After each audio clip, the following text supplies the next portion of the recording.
Hi everyone, welcome to our channel. నేను మీ anchor Saritha. ఈరోజు మనతో పాటు సీనియర్ జర్నలిస్ట్ దాము బాలాజీ గారు ఉన్నారు. ఆయనతో మాట్లాడదాం. నమస్తే సార్. నమస్తే. రైట్ సార్, చంద్రబాబుకి ముస్లిం పాపులేషన్ వల్ల ఇబ్బంది ఎదురయ్యే అవకాశాలు కనిపిస్తున్నాయి. అలాగే ఓట్లో కూడా ఏమైనా ఇబ్బంది ఎదురవుతుందా? ఇదంతా బీజేపీతో వాళ్ళు కూటమి అయినందుకే ప్రధానంగా అవుతుందని కూడా మనం ప్రచారం చూస్తున్నాం. అసలు ఏంటి, ఏది వాస్తవం, ఏది అవాస్తవం, దాని గురించి మీ మాటల్లో. చంద్రబాబుకి ఇప్పుడు అనేక ప్రాబ్లమ్స్ ఉన్నాయి. అంటే జగన్కి కూడా ఉన్నాయి. జగన్కి ఏమో యాంటీ ఇన్కంబెన్సీ ఉంది. అంటే యాంటీ ఇన్కంబెన్సీ అంటే ఒక ప్రభుత్వం అధికారంలో ఉన్నప్పుడు ఆ ప్రభుత్వం అన్ని సెక్షన్లకు సమానంగా న్యాయం చేయలేకపోవచ్చు, అన్ని సెక్షన్లకు మేలు జరగకపోవచ్చు. అలాంటప్పుడు వాళ్ళకి ఇబ్బందులు ఉంటాయి. ఎందుకంటే బడ్జెట్ 2,20,000 కోట్లు పర్ ఇయర్ ఉంది.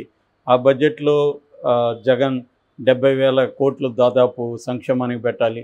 అవి కాకుండా అప్పులు, జీతాలు ఇవ్వాలి, తర్వాత ఇన్ఫ్రాస్ట్రక్చర్ డెవలప్మెంట్, ఇలాంటివి.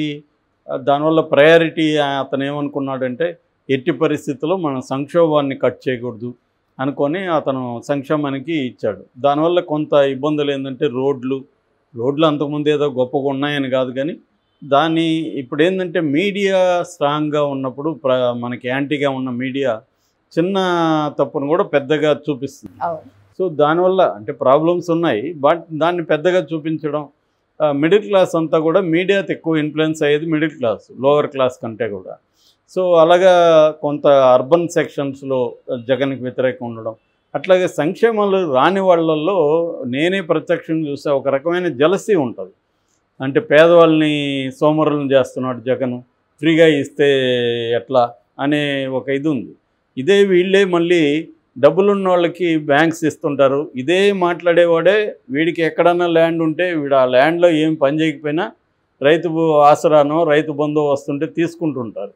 ఇలాంటి ఒక సెక్షన్ ఉంటుంది. వీళ్ళు ఉచిత పథకాలకు వ్యతిరేకం.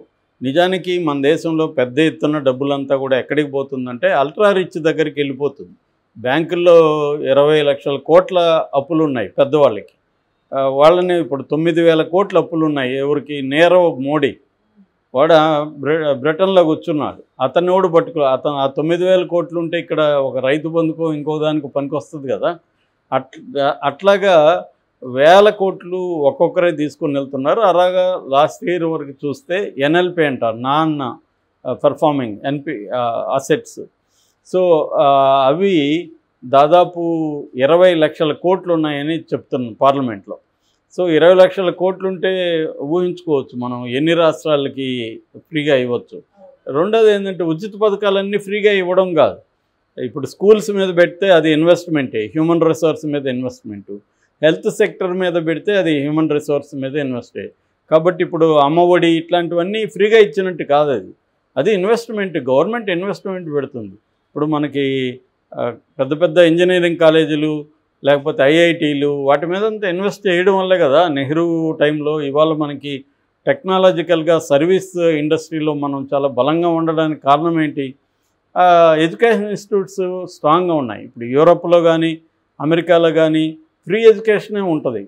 సో ఎడ్యుకేషన్ మీద జగన్ పెట్టడం అనేది ఉచిత పథకాలు ఏం కాదు. అట్లాగే రైతులకి ఇచ్చే 13,500 సంవత్సరానికి రైతులకి ఇచ్చేది వెరీ జస్టిఫైబుల్, న్యాయమైన ఇదే అది. ఎందుకంటే రైతులు చాలా కష్టపడుతుంది. కాకపోతే అర్హులైన వాళ్ళకే ఇవ్వాలనేది ఎవరైనా మాట్లాడచ్చు. కానీ ప్రతి పథకంలో కూడా ఎంతో కొంత ఇబ్బందులు ఉంటాయి. ఏ పథకం మంచిది చేయాలనుకున్నా అందులో 10% అర్హులు కాని వాళ్ళు కూడా తీసుకుంటుంటారు. అంత మాత్రాన్ని 90% కట్ చేయాలని మాట్లాడడం కూడా న్యాయమైంది కాదు. అలాగా అన్నిటినీ ఒక గాట కట్టి ఉచిత పథకాలని మాట్లాడకుండా ఇప్పుడు ముసలి వాళ్ళకి ఇస్తున్నారు. ఖచ్చితంగా ఇబ్బంది ఉండే ముసలి వాళ్ళకి ఇవ్వడం అనేది కూడా న్యాయమైంది. ఎందుకంటే మన సమాజంలో ముసలి వాళ్ళు అప్పటి వరకు సమాజానికి కాంట్రిబ్యూట్ చేస్తుంటారు. వాళ్ళని ముసలి వాళ్ళు అయిపోయినాక చూసుకునే బాధ్యత కూడా సమాజం యాజ్ ఏ హోల్గా ఉంటుంది. సో ఇటువంటివి అన్నిటినీ ఒక ఘాటు గట్టి చేసేవాళ్ళు ఉంటారు. అలాంటి వ్యతిరేకత ఉంది. అయితే ఇప్పుడు చంద్రబాబుకి ఏమైందంటే బీజేపీతో కలిస్తే ఉపయోగం ఉంటుంది అనుకొని చంద్రబాబు దిగాడు. ఆయన బయటికి చెప్తున్న ఉపయోగం ఏంటంటే రాష్ట్రానికి మేలు జరుగుతుంది, బీజేపీ మళ్ళీ సెంట్రల్లో వస్తుంది కాబట్టి మనం ఏదన్నా సాధించుకోవచ్చు అని. మళ్ళీ వీళ్ళే విమర్శ ఏంది, జగన్ ఇప్పటి వరకు ఏమి సాధించలేదు అని. మరి వీళ్ళు ఎలా సాధిస్తారో దానికి ఆన్సర్ చెప్పట్లే. రేపొద్దున బీజేపీ కూడా అబ్సల్యూట్ మెజారిటీతో అధికారంలోకి వస్తుంది. చంద్రబాబు అవసరం ఏమి ఉండదు. అప్పుడు చంద్రబాబు ఎలా బీజేపీని వంచి తీసుకొస్తాడు? చంద్రబాబు మీద కూడా కేసులు ఉన్నాయి, జగన్ మీద కూడా ఉన్నాయి. సో అదేమీ చెప్పట్లేదు. రెండోది, రాష్ట్రానికి ఇప్పటివరకు జగన్ కంటే కూడా బీజేపీనే ఎక్కువ నష్టం చేసిందనేది అందరూ నమ్ముతున్నారు, వాస్తవం కూడా. మరి దాన్ని ఏమన్నా ఈయన మారుతబోతున్నాడా? అవేమీ లేవు. కానీ చంద్రబాబు చెప్పంది ఏంటంటే బీజేపీతో ఎందుకు పొత్తు పెట్టుకున్నాడంటే రెండే విషయాలు. ఒకటేమో పోల్ మేనేజ్మెంటు, రెండవది తన కేసులు లేకుండా చూసుకోవడం, తనని అరెస్ట్ చేయకుండా రేపు నెక్స్ట్. ఈ రెండు కారణాలతో ఆయన పొత్తు పెట్టుకున్నాడు. ఆయన పాయింట్ ఆఫ్ వ్యూ నుంచి చూస్తే అదేం తప్పు కాదు, ఆయనకి అది అవసరం ఉంది, కరెక్టే. కానీ దీనివల్ల చాలా విషయాల్లో ఇబ్బందులు ఎదురవుతున్నాయి. ఒకటేంటంటే బీజేపీ పట్ల మంచి అభిప్రాయం లేదు. వాళ్ళకి వచ్చిన ఓట్ షేర్ కూడా 0.8% వచ్చింది. బీజేపీ వల్ల చంద్రబాబుకి కొన్ని ఇబ్బందులు ఉన్నాయి. ఒకటి, జనం నమ్మట్లేదు బీజేపీని. రెండోది, బీజేపీని ఎక్కువ రాష్ట్రానికి అన్యాయం చేసిందని నమ్ముతున్నారు. ఎందుకంటే ప్రత్యేక హోదా ఇవ్వలేదు, విశాఖ ఉక్కుని ప్రైవేట్ పరం చేస్తున్నారు, విభజన హామీలు ఏవి ఇవ్వలేదు, ఈ రాష్ట్రం నుంచి తెలంగాణ నుంచి ఆంధ్రప్రదేశ్కి రావాలన్న బాకీలనేమి ఇప్పించలేదు. ఇలాంటి అనేక విషయాలు ఉన్నాయి. సో ఈ కాంటెక్స్ట్లో కొత్తగా ఒక తలనొప్పి వచ్చి పడింది చంద్రబాబుకి. అదేంటంటే బీజేపీ అనేక అస్త్రాలను ఉపయోగించింది. రామజన్మ భూమికి సంబంధించిన ప్రతిష్ట కావచ్చు, ఇవన్నీ ఉపయోగించి ఇప్పుడు ఫైనల్గా ఎన్నికల టైంలో ఈ యాంటీ ముస్లిం స్టాండ్ గట్టిగా తీసుకుంది. అంటే ముస్లింలకు రిజర్వేషన్స్ ఇస్తుంది. అది కూడా ఆంధ్రప్రదేశ్లో కాంగ్రెస్ పార్టీ వైఎస్ రాజశేఖర రెడ్డి ఇచ్చాడు. ఆ రిజర్వేషన్ మేము తీసేస్తామని చెప్తున్నారు. సో ఇది ఇప్పుడు తలనొప్పి మారింది చంద్రబాబుకి. చంద్రబాబు ఖండించలేడు దాన్ని. నేను రిజర్వేషన్లో ఆపుతానంటాడు. ఈయన ఎలా ఆపుతాడు? సెంటర్గా అనుకుంటే పోనీ బీజేపీని ఏమన్నా ఈయన కంట్రోల్ చేయగలడా? సో ఇదంతా జనాలకి ఇప్పుడు ముస్లిం పాపులేషన్ ఆల్రెడీ అభద్రతలో ఉన్నారు. వాళ్ళందరూ కూడా తీవ్రంగా కూటమికి యాంటీగా మారిపోయే అవకాశం ఉంది. ఆల్రెడీ ముస్లిం పాపులేషన్లో మెజారిటీ జగన్ వైపే ఉన్నారు. ఇప్పుడు ఈ బీజేపీ వైఖరి వల్ల ముస్లింలు అందరూ కూడా, దేశంలో ఉండే 15% ముస్లింలు ఉన్నారు మన పాపులేషన్లో. అంటే దాదాపు 25 కోట్ల మంది ఉన్నారు.